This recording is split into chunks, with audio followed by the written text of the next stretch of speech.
Bwana Yesu asifiwe. Bwana Yesu asifiwe wapendwa. Ninawapenda katika jina la Yesu. Ninawasalimu katika jina la Yesu Kristo mwana wa Mungu aliye hai. Tuombe kwa ajili ya kusikia neno la Mungu. Baba mtakatifu, tunakushukuru Mungu hata kwa ajili ya kutupa kibali siku ya leo tena umetupenda upeo. Tunajua Mungu ni kwa ajili ya neema yako na upendo wako Yesu. Asante kwa ajili ya watoto wako ambao wako tayari kusikia ujumbe wako. Nasi Mungu tunakualika saa hii. Asante Roho Mtakatifu ambaye utakuwa mwalimu wetu, utatufundisha. Asante Roho Mtakatifu, wewe uliye mwalimu mwema, unatukemea pale ambapo tunaenda kinyume na mapenzi ya Mungu. Tazama Yesu Kristo ukae pamoja nasi katika kusikia neno hili na ukamazi pamoja nasi. Katika damu ya Yesu Kristo nimeomba na kuamini. Amen.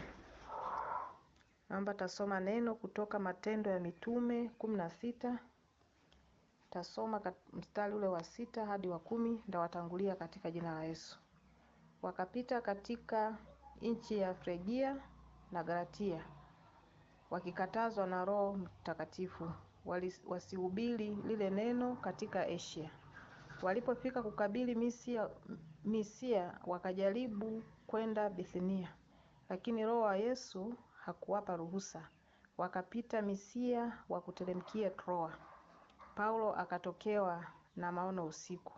Alimuona mtu wa Makedonia amesimama akimsihi na kumwambia, vuka uje Makedonia utusaidie. Basi alipokwisha kuyaona mambo yale maono, mara tukataka kutoka kwenda Makedonia, kwa kuwa tuliona hakika ya kwamba Mungu ametuita tuwahubiri habari njema. Basi tukang'oa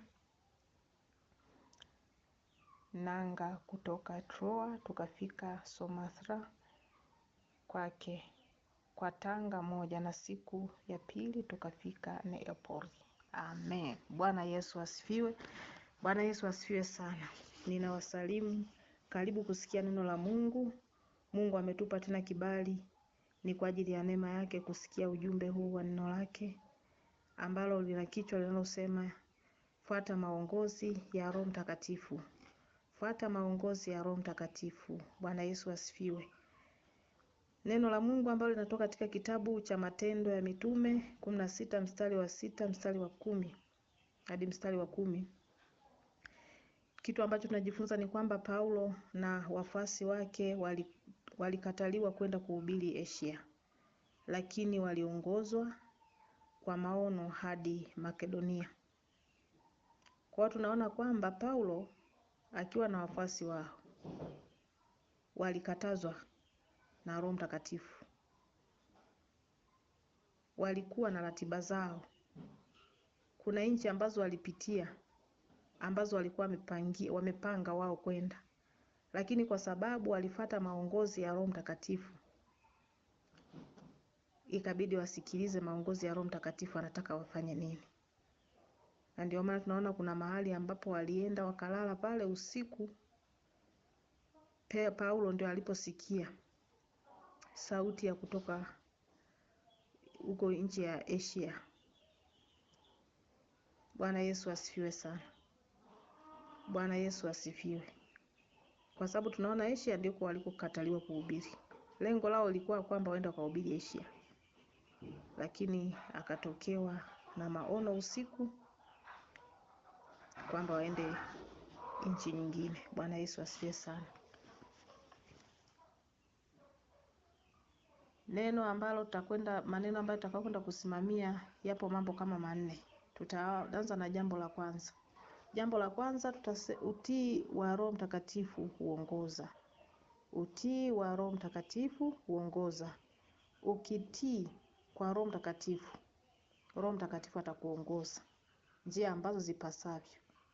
Roho Mtakatifu atakuongoza mahali ambapo Mungu amekusudia uende. Hautaenda kwa akili zako, hautaenda kwa ufahamu wako. Ukimtii Roho Mtakatifu, atakuongoza kwa muda sahihi, sio kwa muda wako. Tunaona wakina Paulo walimtii Roho Mtakatifu.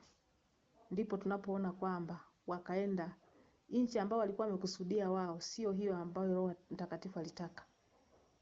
Kumbe nchi ambayo alikuwa amekusudia Mungu ndio hiyo Roho Mtakatifu aliwaongoza. Bwana Yesu asifiwe. Naomba tusome Warumi 8 mstari wa 14.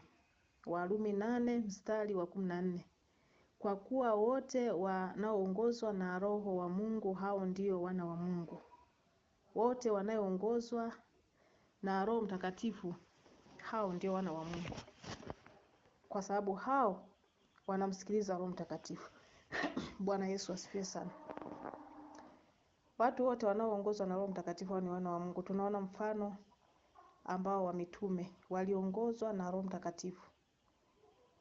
Mitume walikatazwa kuhubiri mahali fulani, lakini Roho Mtakatifu alijua mahali panapowafaa kwenda kuhubiri. Bwana Yesu asifiwe. Walipomtii Roho Mtakatifu, ndipo Roho Mtakatifu alipowapeleka mahali sahihi ambapo anatakiwa ende wakapeleke injili. Ukimtii Roho Mtakatifu unamruhusu Mungu au kuongoze kwa kila hatua ya maisha yako. Unaweza ukawa umefikiria habari ya kufanya biashara. Kwa akili zako huwezi kufika mbali. Lakini ukimtii Roho Mtakatifu mahali ambapo anataka ufanye Roho Mtakatifu. Huenda kuna biashara ambayo umefikiria wewe kwa akili zako. Lakini kama Roho Mtakatifu hajapenda hakuna utakachofanikiwa. Lakini ukitii uongozi wa Roho Mtakatifu, Roho Mtakatifu atakuongoza mahali sahihi. Bwana Yesu asifiwe sana. Tumekuwa na maongozi mengi huku duniani. Tumekuwa na maongozi mengi kwenye maofisi yetu. Tumekuwa na maongozi mengi kwenye makanisa. Tumekuwa na maongozi kila mahali. Lakini hatukupata njia iliyo kamili. Njia iliyo kamili ni kuongozwa na Roho Mtakatifu.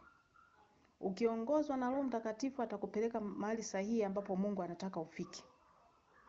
Kwa akili yako unaweza ukachoka, ukakata tamaa. Lakini ukiongozwa na Roho Mtakatifu hautachoka. Na ukiongozwa na Roho Mtakatifu utakuwa na amani. Ukiongozwa na Roho Mtakatifu kitu ambacho kinatakiwa ufanye, utakuwa na furaha kila wakati. Ukiongozwa na Roho Mtakatifu jambo lolote ambalo Mungu anataka ufanye kwa wakati sahihi na muda sahihi, utafanikiwa, utaishi kwa raha, utaishi kwa amani kwa sababu unaongozwa na Roho Mtakatifu. Bwana Yesu asifiwe sana. Bwana Yesu asifiwe. Tunajifunza Paulo angeweza kukosa amani ya moyo, angepinga ratiba ya Roho Mtakatifu. Paulo angeshindwa kumsikiliza Roho Mtakatifu na wafuasi wake. Angekosa amani, angekuwa hana amani, angekuwa hana uhuru. Lakini hapa tunaona kwamba Paulo alimtii Roho Mtakatifu. Alipomtii Roho Mtakatifu, hatimaye Roho Mtakatifu akampeleka mahali sahihi ambapo Mungu amekusudia. Haleluya. Haleluya. Bwana Yesu asifiwe. Ukimtii Roho Mtakatifu, kwa sababu Roho Mtakatifu ndio anayejua siri za maisha ya wanadamu mmoja mmoja. Na kama Roho Mtakatifu anajua siri za wanadamu mmoja mmoja, ni kwamba hizo ratiba zinatoka mbinguni kwa Baba mwenyewe. Ambaye sasa Roho Mtakatifu ndio msaidizi wetu. Kama Yesu alivyosema kwamba nitakapoondoka nitawaachia Roho Mtakatifu ndio atakayekuwa msaidizi wenu. Roho Mtakatifu ndio anayetusaidia katika vitu vingi. Roho Mtakatifu ndio anayekemea dhambi. Roho Mtakatifu anatuonya. Roho Mtakatifu anatuombea kwa Baba kusikotamkika. Ukimfuata Roho Mtakatifu utapata yote mema. Ukimfuata Roho Mtakatifu utakuwa na amani. Bwana Yesu asifiwe. Lakini usipomfuata Roho Mtakatifu, utaona kila unachokigusa ni kigumu kwako. Kila unachokifanya utaona hufanikiwi kwa sababu unatumia akili zako. Lakini ukitumia uongozi wa Roho Mtakatifu, utafika mahali salama. Bwana Yesu asifiwe. Bwana Yesu asifiwe, watu wa Mungu. Tumtii Roho Mtakatifu, yeye ndio atakayetuongoza. Kwa sababu ratiba za maisha ya mwanadamu mmoja mmoja anazijua Mungu mwenyewe. Lakini anayeweza kutusaidia zaidi sana ni Roho Mtakatifu, ambaye huyu yupo ndani yetu kila wakati na kila saa. Haleluya, watu wa Mungu. Bwana Yesu asifiwe sana. Jambo la pili, kizuizi ni sehemu ya mpangilio wa Roho Mtakatifu. Bwana Yesu asifiwe. Jambo la pili, kizuizi ni sehemu ya mpangilio wa Roho Mtakatifu. Unaweza ukaona unataka kufanya jambo fulani ukawa unazuiliwa. Kila ukitaka kufanya jambo fulani unakuta kama unazuiliwa, hata kama ni jambo zuri kabisa. Lakini kumbe kuna wakati huu ambao Mungu hajapenda ufanye hicho kitu. Na yeye anakuwa na makusudi. Na yeye anataka pangilie mambo ya maisha yako katika huduma, mambo ya maisha yako katika familia, katika biashara, katika uchumi, katika elimu, katika kazi yoyote ile. Unaweza kaona kabisa ni kazi nzuri kabisa, lakini ukakuta kila ukifanya unazuiliwa, hufanikiwi. Mungu anakuwa na mpango mzuri juu yako. Haleluya. Mungu anakuwa na mpango juu yako. Usikate tamaa. Endelea kumuomba Mungu. Endelea kumuomba Roho Mtakatifu. Mfanye Roho Mtakatifu awe rafiki yako wa maisha yako ya mwilini na ya rohoni. Bwana Yesu asifiwe sana. Bwana Yesu asifiwe, watu wa Mungu. Tusome Wagalatia 5 mstari wa 16. Nayo inasema, enendeni kwa Roho, wala hamtatimiza tamaa za mwili. Huyu Wagalatia inasema tuenende kwa Roho.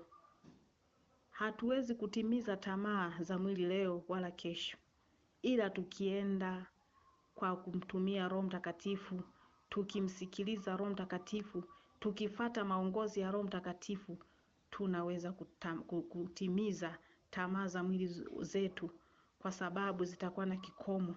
Lakini tukikaa nje ya Roho Mtakatifu, tutapata shida sana katika ulimwengu huu.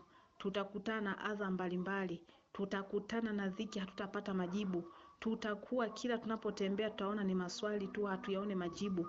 Lakini ukiwa na Roho Mtakatifu utapata majibu. Roho Mtakatifu ndiye atakaye kuongoza njia iliyo sahihi. Roho Mtakatifu ndiye atakaye kuongoza kitu ambacho kinatakiwa ufanye, ambacho ni kwa utukufu wa Bwana.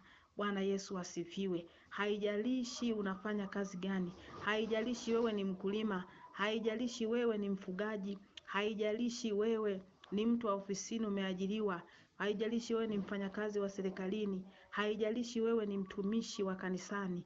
Mfate Roho Mtakatifu, yeye atakuongoza mahali palipo sahihi, atakuongoza njia ambayo Mungu anataka upite. Usiogope, kwa sababu Bwana yuko upande wako. Lakini ukimtegemea Roho Mtakatifu katika maisha yako, katika ulimwengu huu, katika dunia hii, tunaweza kuishi tukiongozwa na Roho Mtakatifu, kwa sababu kwa akili zetu tumeshindwa, kwa ufahamu wetu tumeshindwa. Lakini tukimtegemea Roho Mtakatifu kwa kila jambo, utaishi kwa amani, utaishi kwa furaha. Bwana Yesu asifiwe. Utapita mahali ambapo hapapitiki, kwa sababu utaongozwa na Roho Mtakatifu. Mahali ambapo pagumu, Roho Mtakatifu atakujulisha. Kitu ambacho hakifai ufanye kwa wakati huo, Roho Mtakatifu atakujulisha. Kama kina Paulo walipojulishwa kwamba haikutakiwa waende hapo kuhubiri, waende kuhubiri mahali pengine. Tunaona kwamba Roho Mtakatifu kuna wakati anapitia kwenye maono kuzungumza na watu. Bwana Yesu asifiwe. Ukiwa na Roho Mtakatifu ndani yako, utakuwa msikivu, utakuwa mnyenyekevu, utaitambua sauti ya Roho Mtakatifu. Bwana Yesu asifiwe. Bwana Yesu asifiwe. Mungu awasaidie watu wa Mungu, mpate kumuelewa Roho Mtakatifu anataka nini juu ya maisha yenu ya rohoni na ya mwilini. Bwana Yesu asifiwe sana. Moyo wenye amani unatambua kila kikwazo ni mwongozo wa hatua inayofuata. Moyo wenye amani, ukiwa na amani, utatambua tu kila kikwazo kitakachotokea. Utajua hii ni hatua tu. Haleluya. Yaani utajua hii ni hatua, hata lingetokea baya, kwa sababu unaongozwa na Roho Mtakatifu. Utajua wakati bado hujafika, kwa sababu Roho Mtakatifu atakuwa yuko ndani yako. Utajua huu si wakati wake, bado wakati wa Bwana, kwa sababu amani ya Kristo itakuwa ndani yako, kwa sababu Roho Mtakatifu ndiye atakaye kuongoza, atakujulisha yapasayo kufanya kwa wakati huu na wakati ujao. Bwana Yesu asifiwe. Kwa sababu Roho Mtakatifu akiwa ndani yako, utakuwa na amani.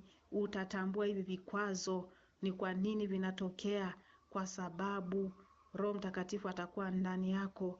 Vikwazo vinapotokea utajua kwamba hii ni hatua inayofuata katika maisha yangu, ni hatua ambayo inafuata kwa ajili ya mafanikio, ni hatua ambayo inafuata kwa ajili nivuke mahali ambapo natakia nivuke, kwa sababu amani ya Kristo itakuwa ndani yako, kwa sababu Roho Mtakatifu atakuwa ndani yako, ndiye atakayekuongoza, utakuwa na amani. Kuna wakati wengine watakushangaa, kwa nini una amani? Mbona unapita kwenye mambo magumu? Kwa nini una amani? Mbona unapita kwenye majaribu ambayo hayapitiki? Kwa sababu Yesu Kristo, kwa sababu amani ya Kristo iko ndani yako, Roho Mtakatifu ndiye anayekuongoza, utakuwa wewe ni mshindi, utakuwa wewe una amani kila wakati, kwa sababu unakuwa unaona jibu, huoni maswali, katika jina la Yesu. Mungu akusaidie mtu wa Mungu, utambue hizo nyakati za Roho Mtakatifu, umtambue Roho Mtakatifu anataka kufanya nini juu ya maisha yako. Bwana Yesu asifiwe. Mfano, baada ya kizuizi, mitume waliona maono ya Makedonia. Roho wa Mungu aliwazuia ili waamue mpango wa Mungu. Tunaona kwamba wale watumishi kina Paulo walivyozuiliwa, ndipo walipoonyeshwa kwenye maono usiku kwamba waende nchi ya Makedonia. Huko walikoenda ndipo walipoenda kufanikiwa. Kumbe sasa, kwa sababu walifuata maongozi ya Roho Mtakatifu, kumbe Roho Mtakatifu kuna mahali ambapo itakia waende wakafanye hiyo kazi ya Bwana. Sio mahali pale ambapo walikuwa wamelala, ilikuwa ni mahali pengine. Sio mahali pale ambapo walifikiria kwa akili zao, lakini kwa sababu walimtegemea Roho Mtakatifu, waliweza kwenda sehemu ambayo Mungu alikusudia waende wakapeleke injili mahali pale, nchi ya Makedonia. Bwana Yesu asifiwe sana. Mungu anaweza kuzungumza na wewe mtumishi kwa habari ya kupeleka ujumbe mahali, lakini wewe ukao unaona kwa akili yako labda ningeenda sehemu fulani, ukaenda kwa akili zako, Roho Mtakatifu akakukataza, lakini ukalazimisha, hakuna utakachofanikiwa, kwa sababu Roho Mtakatifu anakuwa hajapenda uende huko ambapo ratiba inaandamana na Mungu mwenyewe, akiachilia ratiba za maisha ya wanadamu ndani ya Roho Mtakatifu akiwa ndani yako. Bwana Yesu asifiwe. Kuna wakati mtumishi natakia ufundishe neno, msikilize Roho Mtakatifu, nini ambacho natakiwa ukapeleke kwa watu wa Mungu, kwa sababu mioyo ya wanadamu Mungu ndiye anayejua. Anamtumia Roho Mtakatifu kuleta haja za wanadamu mmoja mmoja, kwa sababu Yesu Kristo anasema, ninajua naye wawazia nyinyi mawazo ni mema. Kwa hiyo Roho Mtakatifu akiwa ndani yako, wewe mtumishi, utakwenda kutoa neno lililo sahihi ambalo Roho Mtakatifu anataka kuwapelekea. Usiamue kwa akili yako. Msikilize Roho Mtakatifu ili kanisa la Mungu liweze kupona. Bwana Yesu asifiwe. Kwa wakati sahihi na wakati wa majira sahihi, sio kwa wakati wako, ni kwa wakati wa Bwana, ili watu wapone, wasonge mbele, si kwa ufahamu wako, si kwa maarifa yako, bali kwa kumtegemea Roho Mtakatifu akikuongoza, kama ilivyokuwa kina Paulo walivyoongozwa na Roho Mtakatifu waende kwenye nchi hiyo. Walienda mahali sahihi kupeleka ujumbe. Bwana Yesu asifiwe sana. Roho Mtakatifu ni mwaminifu kwa kila mtu akimtegemea. Roho Mtakatifu akiwa ndani yako, yeye ni mtetezi. Roho Mtakatifu akiwa ndani yako anakuongoza mahali sahihi, anakupeleka njia. Hajawahi Roho Mtakatifu kumpotosha mtu. Ikiwa wewe ni mtu yeyote natakiwa ufanye kazi fulani, umefikiria kwa ufahamu, kumsikiliza Roho Mtakatifu anasema nini. Hata kama ni wakati huu ambao umefikiria wewe, msikilize Roho Mtakatifu anasema nini. Kwa wakati gani ufanye hiyo biashara? Kwa wakati gani ufuge? Kwa wakati gani ulime? Ni kwa wakati gani uajiriwe? Ni kwa wakati gani usafiri? Ni kwa wakati gani usome?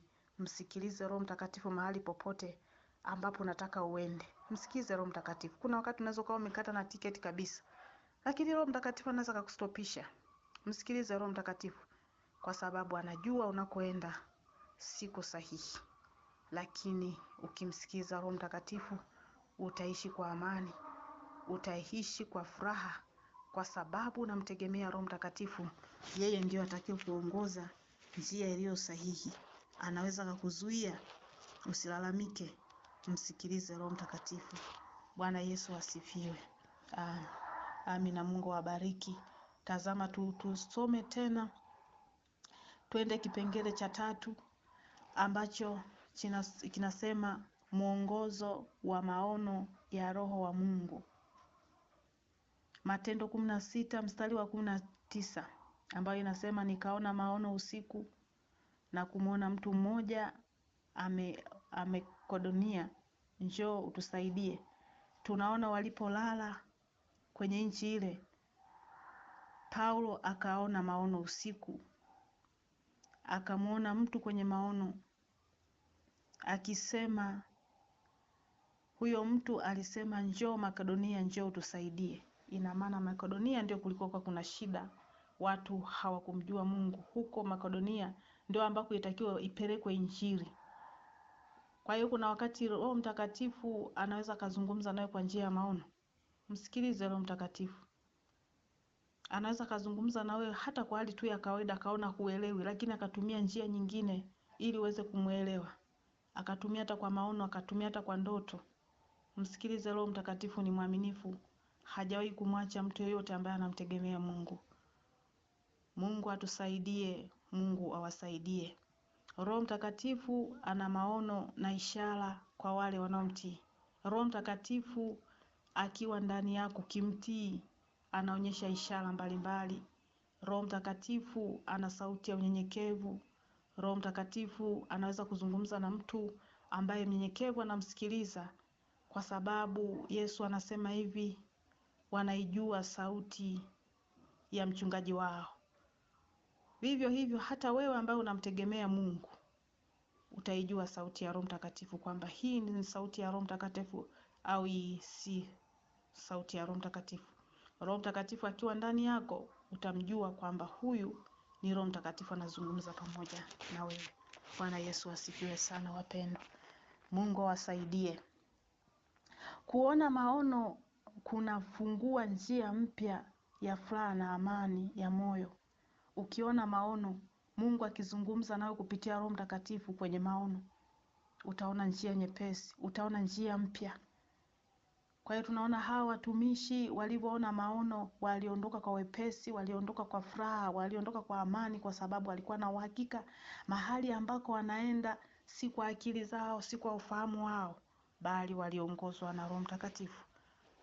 Kuna wakati ambapo Mungu anaweza kuzungumza na wewe ufanye jambo fulani, na ukatii ukamsikiliza Roho Mtakatifu, utaona jambo hilo kwako ni jepesi sana. Utapita kwa wepesi. Jambo hilo litakufanyia wepesi. Utafanikiwa kwa viwango vikubwa, kwa sababu utakuwa mtulivu ukimsikiza Roho Mtakatifu. Ukienda kinyume na Roho Mtakatifu, utaona jambo hilo ni gumu sana. Lakini ukimsikiliza Roho Mtakatifu, hakuna jambo litakalokuwa gumu. Bwana Yesu asifiwe sana. Twende kipengele cha 4 cha mwisho, cha 4 ambacho kinasema, amani ya moyo hupatikana kwa kufuata ratiba ya Roho Mtakatifu. Wafilipi 4:7 nayo inasema, na amani ya Mungu ipitayo akili zote italinda mioyo yenu na nia zenu katika Kristo Yesu. Utii wa Roho unazaa amani ya moyo, sio kutokana na hali ya maisha mazuri, bali kutokana na kuamini mpango wa Mungu. Ukimtii Roho Mtakatifu, amani ya kweli inayopita hata akili zako, inayopita hata ufahamu wako, italinda moyo, italinda mioyo yenu na nia zenu katika Kristo Yesu. Sio kwa sababu ya maisha mazuri, si kwa sababu ya utajiri ulionao, ni kwa sababu amani ya Kristo iko ndani yako, ndio itakayolinda moyo. Yesu akiwa ndani yako, Roho Mtakatifu ukiwa unamtumia ipo ndani yako, utakuwa na amani wakati wowote. Hata kama unapita katika majaribu, hata kama unapita katika magumu, unapita katika vizuizi vingi, amani ya Kristo ikiwa ndani yako, utaishi kwa amani. Bwana Yesu asifiwe. Tuone mfano mitume wakiwa na amani wakati walifuata mwongozo wa Roho Mtakatifu. na injili ilienea Makedonia. Waliondoka kwa shangwe mitume kwa amani kubwa, kwa sababu walikuwa na uhakika amani ya Kristo ilitawala ndani yao, kwa sababu alikokuwa anaenda ndiko Roho Mtakatifu alitaka waende. Ndio ulikuwa ni mpango wa Mungu uliokuwa sahihi. Bwana Yesu asifiwe. Mwisho, fuata ratiba ya Roho Mtakatifu upate amani ya moyo. Yohana 14 mstari wa 27. Nayo inasema, amani niwapayo, amani nawachieni, amani yangu nawapa, siwapi kama ulimwengu wapavyo. Mioyo yenu isifadhaike wala isiogope. Bwana Yesu asifiwe. Yesu anasema amani niwapayo mimi, si ulimwengu utoavyo. Anatuahidi Yesu kwamba amani anayotupa yeye ni ya milele, haina kikomo, haina mwisho. Huku duniani kuna amani yenye kikomo, yenye mwisho wake. Tunaona kwamba kuna wengine wananunua amani, lakini inapofika wakati amani inatoweka. Tunaona kuna vitu vingi, kuna comedy, watu wanaingia kwa kiingilio, wanatafuta amani ili wacheke, lakini itakapofika wakati wanatawanyika. Huzuni narudi pale pale. Anakuwa hana amani, kwa sababu inakuwa ni amani ya kuinunua. Lakini amani ya Yesu hununui, kwa sababu yeye alishamaliza pale msalabani. Amani amesema niwapayo mimi, si ulimwengu utoavyo. Walimwengu wanatoa amani ya muda mfupi, lakini Yesu akitoa amani inakuwa ya milele. Hata kama utapita katika magumu, amani ya Kristo itakuwa ndani yako. Amani ya Kristo ndio itakayokuamulia hayo magumu, kwa sababu ameahidi kwamba amani ninayowapa mimi si ulimwengu utoavyo. Tumtegemee Mungu, tumtegemee Roho Mtakatifu ambaye yeye ni msaidizi wetu. Tufuate maongozi ya Roho Mtakatifu ili tuishi kwa amani. Amani hailetwi na pesa, amani hailetwi na utajiri. Amani hailetwi na kitu chochote, amani hailetwi na umaarufu aina yote, amani hailetwi na elimu, amani hailetwi na biashara kubwa, amani hailetwi na majina makubwa, amani hailetwi na cheo kubwa, isipokuwa amani inaletwa na Yesu Kristo, kama alivyosema amani niwapayo mimi, si ulimwengu utoavyo. Ukiwa na Roho Mtakatifu ndani yako, ukimfuata Roho Mtakatifu, ukifuata maongozi ya Roho Mtakatifu, ukimkubali kumsikiliza Roho Mtakatifu kile ambacho anataka ufanye, amani ya Kristo itatawala ndani yako. Bwana Yesu asifiwe. Ikiwa hujampokea Yesu kuwa Bwana na Mwokozi wa maisha yako, utakwenda kufuatisha hii sala. Roho Mtakatifu anakaa mahali patakatifu kwenye moyo safi. Ndipo umuishi Roho Mtakatifu akiwa ndani yako, hata kwa ajili ya hili somo ambalo tumejifunza. Roho Mtakatifu akiingia ndani yako ndio atakayekuwa kiongozi katika maisha yako. Roho Mtakatifu hawezi kukaa mahali pachafu. Ikiwa hujampokea Yesu kuwa ni Bwana na Mwokozi wa maisha yako, utafatisha hii sala kwa makini mahali popote kwa imani. Kumbuka kwamba mahali hapo ulipo Yesu yupo, Roho Mtakatifu yupo. Unakiri kwa Yesu, hukiri kwangu kwa sababu mimi hunifahamu, lakini Yesu wewe anakufahamu. Kiri kwa imani, utafatisha hii toba. Utafatisha: Baba wa mbinguni, ninakuja kwako, natubu dhambi zangu zote. Ninaamini kuwa ulikufa msalabani kwa ajili ya dhambi zangu, na ulifufuka nipate uzima wa milele. Na mkataa shetani na kazi zake zote, na mkubali Yesu Kristo awe Bwana na Mwokozi wa maisha yangu. Amen, amen. Naomba tufumbe macho, tumuombe Mungu kwa ajili ya Roho Mtakatifu aingie ndani yako, ili uanze kumtegemea akawe kiongozi wako kuanzia leo katika maisha yako yote. Baba mtakatifu, mwana wa Mungu uliye hai, ninakushukuru Bwana hata kwa ajili ya neno hili ambalo umetufundisha kwa habari ya maongozi ya Roho Mtakatifu. Nasi tumetambua ya kwamba Bwana ulikuwa pamoja nasi. Tazama, ninawainua hawa watoto wako, watumishi wako ambao wamesikia hili neno, na sisi tunajiinua mikononi mwako Bwana. Nasi tunasema asante kwa upendo wako na huruma zako. Tunakualika Yesu Kristo, Roho Mtakatifu, karibu kwenye mioyo yetu ili tuweze kuongozwa maisha yetu na Roho Mtakatifu, katika jina la Yesu Kristo naomba na kuamini. Amen. Amen.